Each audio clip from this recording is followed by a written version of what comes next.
Something is watching you. You can feel it before you see it. That prickle on the back of your neck, that strange, sudden silence in the trees. And then, through the shadows, you see it. Still. Low, eyes locked onto yours. And every single cell in your body says one thing: run. But here's the thing nobody tells you. The moment you run, you die. Not because the predator is faster than you, not because you're weaker, but because the moment you bolt, you flip a switch inside the predator's brain. A switch that cannot be unflipped. And what that switch is, and why you have an identical one inside you, reveals something ancient and terrifying about the creature still hiding in your nervous system. Stay until the end. The last part will change how you read every dangerous situation you'll ever face. Let's go back, way back. Not to your childhood, way further. For millions of years, your ancestors lived outside. Not outside like a camping weekend, outside like every shadow could end them. Lions, leopards, cave bears, hyenas, saber-toothed cats. These animals were not afraid of humans. We were the prey, not the hunters. The prey, smaller, slower, no claws, no fangs, no armor. The only thing standing between your ancestors and being eaten alive was a brain. And over millions of years, that brain learned something that changed everything.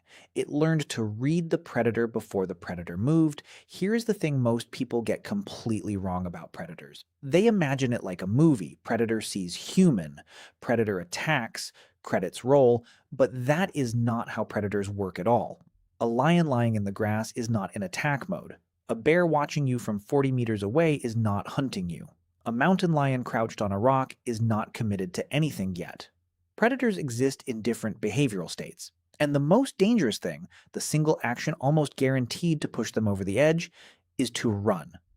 Scientists call what happens next the predatory chase response. And once it fires, everything changes. Here is what is actually happening inside the predator's brain. Predatory behavior follows a fixed sequence. Researchers call it the predatory motor pattern. It goes like this: eye, orient, stalk, chase, grab, kill. That is the sequence every predator runs through, and here is the critical part. Most of the time, most predators are stuck somewhere in the early stages. Orienting, watching, calculating. They are not fully committed to an attack. They are running a risk assessment. But the moment something bolts, a very specific system inside the predator's brain fires. There are neurons, dedicated, singular-purpose neurons, whose only job is to detect one thing: fleeing prey. Not still prey, not slow prey. Fleeing prey. And when those neurons activate, the stalk phase gets skipped entirely. The predator jumps straight to chase, and it is no longer making a decision. It is running on pure, ancient biological autopilot. Ethologist John Landre studied this for years. In 2001, researching elk and wolves in Yellowstone, he coined a phrase that changed how scientists think about predator behavior. He called it the landscape of fear. He found that prey animals, elk, deer, rabbits, were not just afraid of where predators were. They were afraid of where predators might be, and they organized their entire lives around that invisible map. Why? Because they had learned the same lesson your ancestors learned. It is not the bite that kills you, it is the moment you become a target, and you become a target the moment you move like prey. Let's make this personal. Imagine you are hiking. You come around a bend and there it is.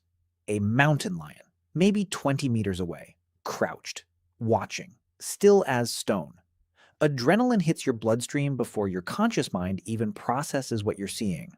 Your heart rate jumps from 70 to 160 in under 2 seconds.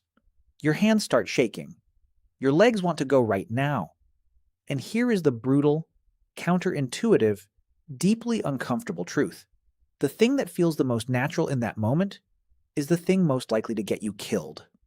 The National Park Service, studying mountain lion encounters across the American Southwest, found a consistent pattern. People who turned and ran were significantly more likely to trigger a pursuit than people who held their ground. The same pattern shows up in bear encounters, in wolf encounters, in documented cases with hyenas and leopards in sub-Saharan Africa. The running did not save them. It signed the contract because they weren't running away from a predator. They were running into the predator's targeting system. And the system said, prey confirmed. So what do you actually do? You stand still. You hold your ground. You make eye contact. You make yourself look as large as possible. You speak in a low, calm, firm voice. These instructions feel completely insane when you are looking at something that weighs 250 pounds and has teeth built to snap a femur. But they work, and they work for the exact same reason running does not.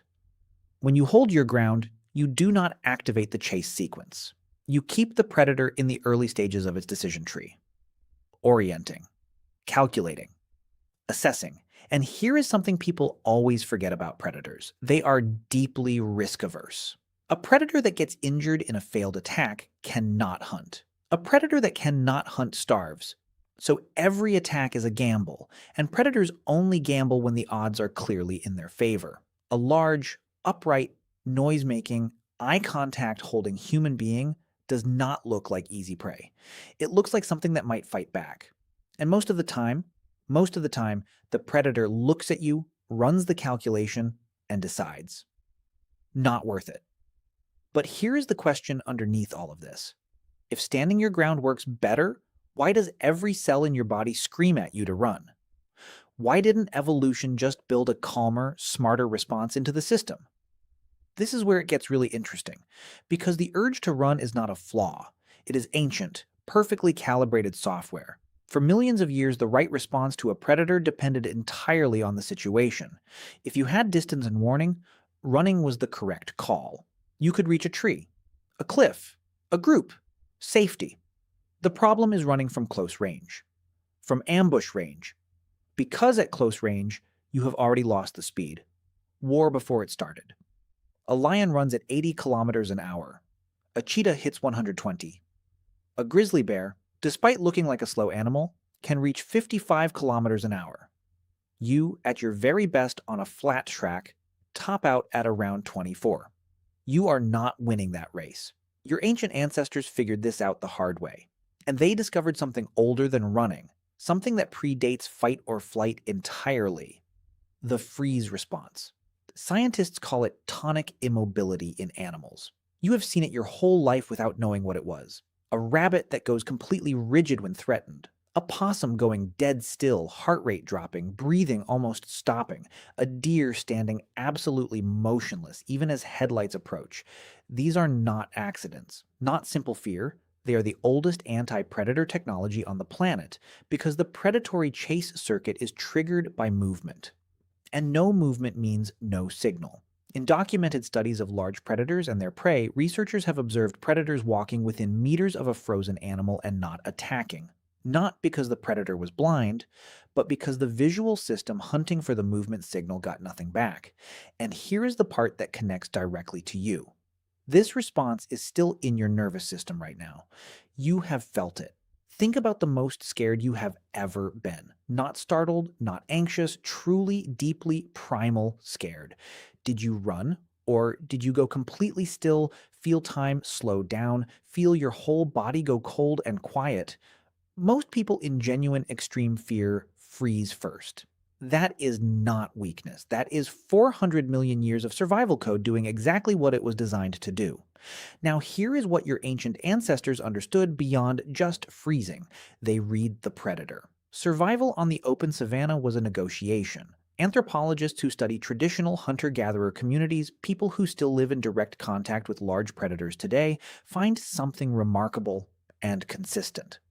They talk to the animals, not literally in language, but they vocalize. They move deliberately. They project calm authority. The Hadza of Tanzania, one of the last surviving true hunter-gatherer groups on Earth, share territory with lions. They walk at night, sometimes without weapons. They use fire, confident body language, and noise to signal one thing: not prey, not worth it. And it works. Not every time, but far more often than running ever would. This knowledge used to be carried in the body, passed through experience, lived in the bones of people who could not afford to get it wrong. We have largely forgotten it. Because we grew up somewhere the predators are different. And this is the part I really want you to sit with. Because the predatory chase response is not limited to animals with claws and teeth. It runs in human beings too. Think about conflict, a confrontation. What happens when someone senses weakness, when someone backs down too fast, when someone looks away, shrinks, retreats? The pressure intensifies. What happens in a negotiation when one side blinks first, the other side pushes harder? What happens when a child runs from a bully? The bully follows. This is not human evil. This is the same ancient circuit running in a different context. The predatory response to fleeing prey is so old, so deep in the architecture of living things, that it surfaces across social and cognitive situations too. A mugger is statistically more likely to follow someone who runs than someone who stops and turns. Dominance hierarchies in every social species, from wolves to primates to humans, are built on the same principle. Movement signals vulnerability. Stillness signals status. We even know this in the language we've built across thousands of years. Don't let them see you sweat. Stand your ground. Hold the line. We have been saying this in every culture on Earth forever.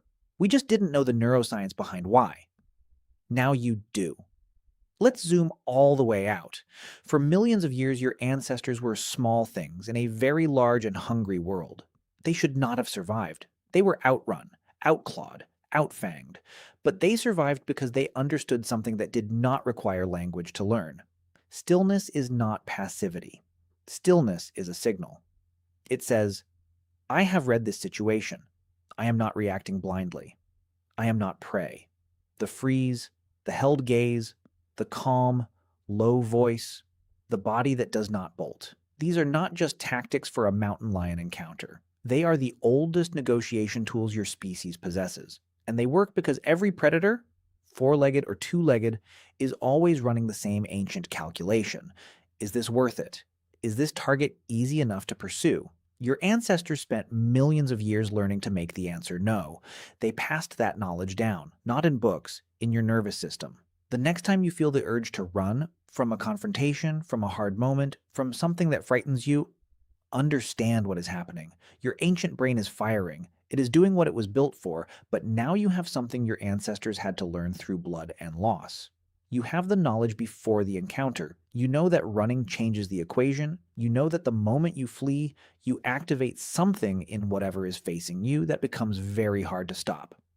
Standing still is not courage for its own sake. It is the deepest survival code your species ever wrote, encoded across millions of years of being chased through grasslands in the dark. The code says one thing: don't run. Not because you aren't scared, but because you understand what running costs. Your ancestors stood still in the dark and stared back at the eyes watching them, and that is why you are here.